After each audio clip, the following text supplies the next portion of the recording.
Good morning children. आज हम it's so happen book से सेकेंड चैप्टर करेंगे, चिल्ड्रन एट वर्क। ये जो लेसन है या जो ये स्टोरी है, ये ऐसे बच्चों के ऊपर है जो काम करते हैं छोटी एज में ही, है ना। तो ये उनके बारे में, और इसके जो राइटर्स हैं वो 3 राइटर्स हैं, गीता वुल्फ, अनुष्का रविशंकर और अरिजीत सेन। ये 3 राइटर्स हैं जिन्होंने इस स्टोरी को लिखा। तो समरी मैं तुम लोगों को बताऊंगी, पर पूरा चैप्टर तुम लोग खुद भी पढ़ना, ठीक है। Children are made to work and earn in different ways. Some of them help their family make a livelihood. Many run away from unhappy homes and they need to support themselves. They don't go to any school.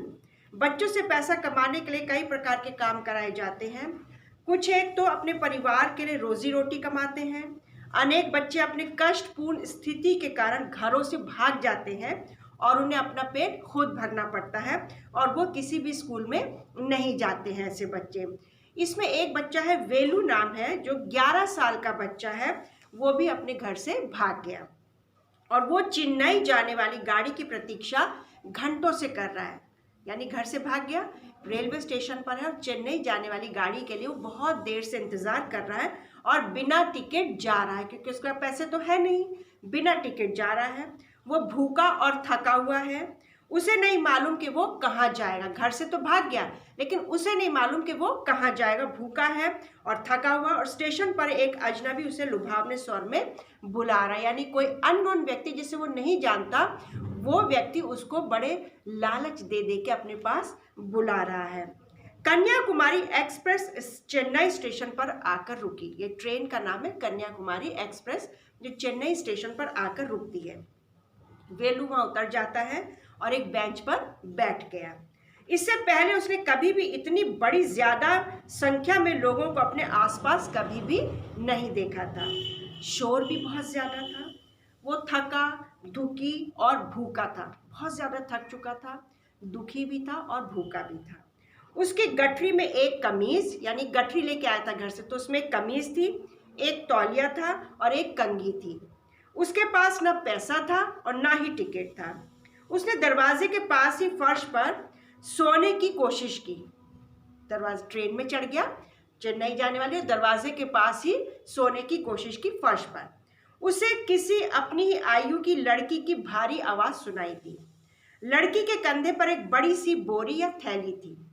वो झूठे plastic cup इकट्ठा करके बोरी में रखती जा रही थी। लोग पीते ना चाय वगैरह, ग्लास में पानी पीते तो लोग फेंक देते, तो वो अपनी बोरी में इकट्ठा कर रही थी। उसका नाम था जया। वह वेलू के पास बैठ गई। वह बोली वह उसके खाने की व्यवस्था कर सकती है। उसे पता चल गया कि वेलू भूखा, तो उसने कहा वो उसके खाने का इंतजाम कर सकती है। वो जाने के लिए खड़ी हो गई। वेलू के पास भी ठहरने का कोई अन्य ठिकाना तो था नहीं, इस कारण वह लड़की के पीछे पीछे चल पड़ा। दोनों ही सड़क पर आ गए। धुएं और धूल से वेलू का सर अब घूमने लगा। लड़की उसे खींचकर सड़क के दूसरी ओर ले गई, यानी सड़क पार करा के दूसरी तरफ ले गई।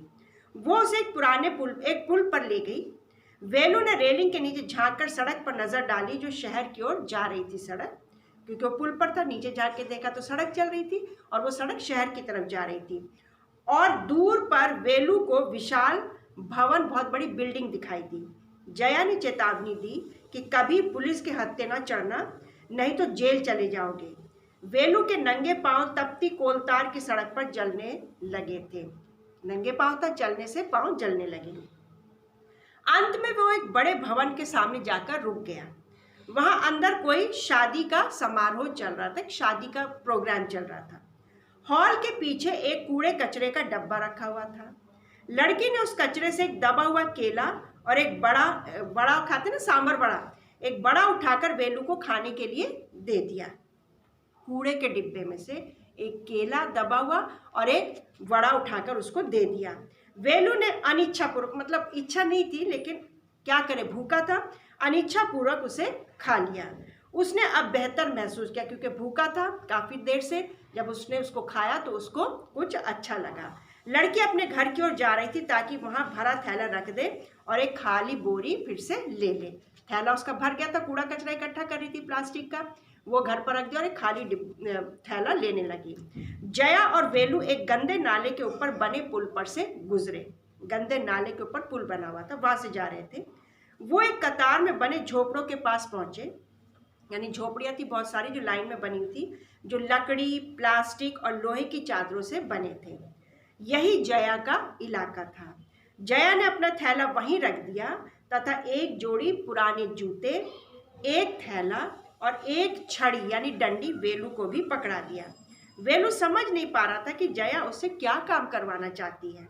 जया ने बताया कि वे लोग कचरे में से चीजें निकालते हैं और उस कचरे से कागज, प्लास्टिक, शीशे की चीजें निकालकर जग्गू कबाड़ी को बेच देते। कई बार हम भी अपने घर के आसपास देखते ना, कबाड़ी लोग घूमते रहते हैं, जो बड़ा सा थैला टांग के, कुछ भी प्लास्टिक की चीज दिखाई दी, शीशे की, तो अपने थैले में भर लेते और फिर वो जाकर एक कबाड़ी को बेच देते। तो यही जया का भी काम था कि ऐसी चीजें वो सड़कों पर इकट्ठी करती थी और फिर एक कबाड़ी था जिसका नाम जग्गू था, उसको बेच देती थी। वेलू के पास दूसरा कोई ऑप्शन था ही नहीं, घर से भाग चुका था, खाने का कोई जरिया था नहीं, तो उसने सोचा मुझे भी यही काम करना पड़ेगा। उसने भी कचरे से चीजें निकालने का काम स्वीकार कर लिया जब तक कि उसे कोई बेहतर काम नहीं मिल जाता।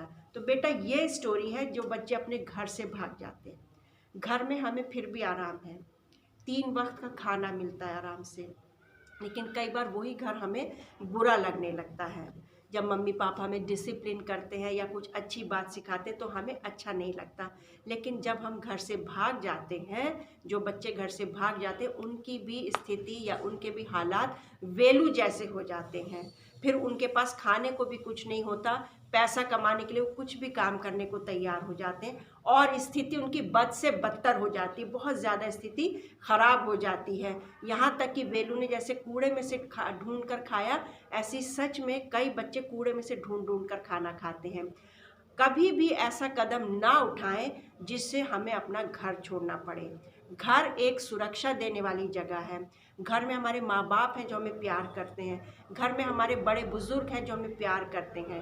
तो ये हमें समझना है, घर से अच्छी जगह कोई नहीं हो सकती। घर से भाग कर जाएंगे तो वेलू जैसी ही स्थिति हो जाएगी, जहाँ खाने को भी नहीं मिलेगा, कूड़ा कचरा बिनना पड़ेगा और हम ना पढ़ पाएंगे ना अच्छा जीवन बना पाएंगे। तो इस बात पर थोड़ा सा ध्यान देना है। घर में रहना है, सुरक्षित रहना है, सेफ रहना है।